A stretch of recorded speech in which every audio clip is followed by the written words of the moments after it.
everyone, and thank you for attending today to learn about a nationwide problem that typically affects teens ages 12 to 17. Have you or a friend in high school ever dabbled in drugs?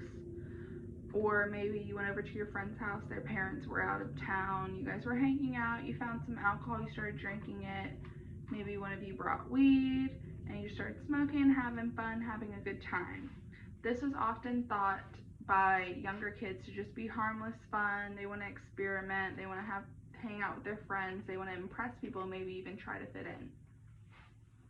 Well, there was a study done by the American Psychiatric Association on 4,023 students ages 12 to 17.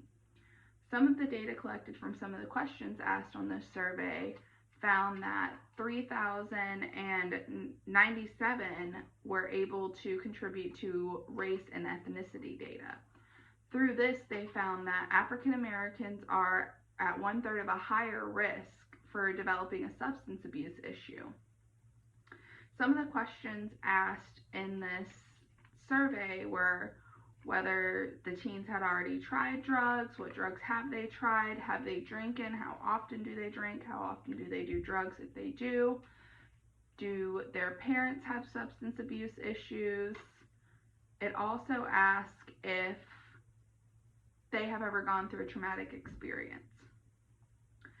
When they say traumatic experience, they're typically talking about a sexual assault, rape, molestation, or even witnessed domestic violence, are a victim of domestic violence, or came from an abusive household. Traumatic experience such as PTSD can also severely contribute to the substance abuse issues. When you have something similar to PTSD, depression, anxiety, you have a chemical imbalance in your brain, and people tend to try and self-medicate, especially if they are undiagnosed with these mental disorders.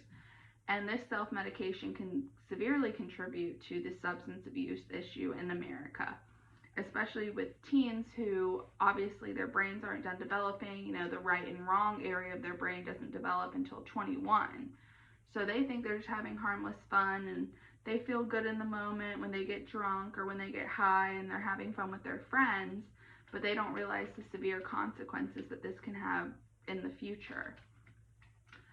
A majority of teens smoke weed or drink alcohol, but there are some who will start taking pills such as MDMA or Adderall or Percocets or hydrocodone, and they don't realize that the effects of these are you can become dependent on them, especially things like opioids, which would be like the hydrocodones and the Percocets. And once you develop this addiction to them, you need more and more and more, and you won't get the high that you're seeking because you want your first high, basically. And this is a huge problem, especially if teens are doing it and their parents don't realize it. Another study that was done is the Monitoring the Future study, and they found that vaping had doubled in 2009, or almost doubled in 2019 than in 2018. And this is vaping, nicotine, and marijuana in teens. The unknown consequences of vaping are just that, they're still unknown. We don't know how they affect teens' lungs, how they affect brain development. There is black market weed, marijuana cartridges you can get for your vape pens, and you never know what you're getting when you order these black market things. And especially if parents don't know that their children are participating in these activities, then there's really not going to be help until it's too late, unless one of their friends comes forward and says, hey, so and so did this, and I think it's an issue, and I think you should talk to her. But the good news is that help is available. There are therapy and treatment programs, there are websites, hotlines, and as you can see, some of them are listed below. And I just want to thank you all for coming once again, and my name's Emily Shackley.